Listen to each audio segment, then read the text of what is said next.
karon ang Facebook post sa usa ka netizen kalabot sa mga nagkatag nga basura sa Rojas Night Market sa Davao City. Atong sayron ang detalye sa report ni John D. Esteban live. John D. Yes, Sara, may padayag usab ug kadismaya ang environmental group sa kawalay kadisiplina sa pipila. Hot topic karon sa social media ang viral post sa usa ka netizen di nagkalat ang mga basura sa Rojas Night Market sa Davao City.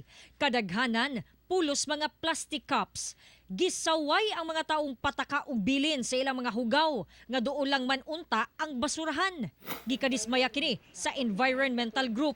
Daw kini nagpakita og kawalay disiplina sa pipila ug walay pakialam sa daotang epekto sa pagpasagad sa basura. Disappointing kaayo to no kay diri sa Davao murag proud kaayo ta nagaingon na disiplinado ang mga tao no. Base sa Section 48 sa Republic Act 9003 o Ecological Solid Waste Management Act, bawal ang pagpataka og labay sa basura sa pampublikong lugar, sama sa kalsada, sidewalk, kanal, parke o establishmento.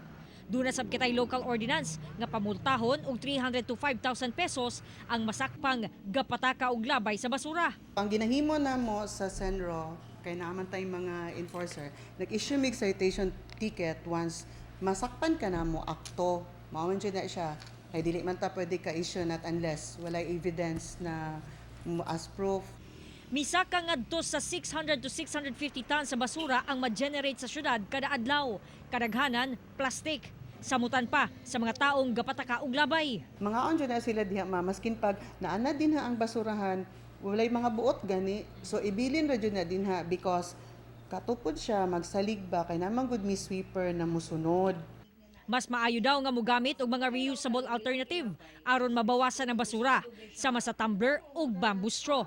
We have to be really responsible nga kung mupalita dapat kana siyang atong ipalit dili na nga halimbawa kung naay plastic or uban pa dili nato na siya madungag sa basura nga moadto sa landfill.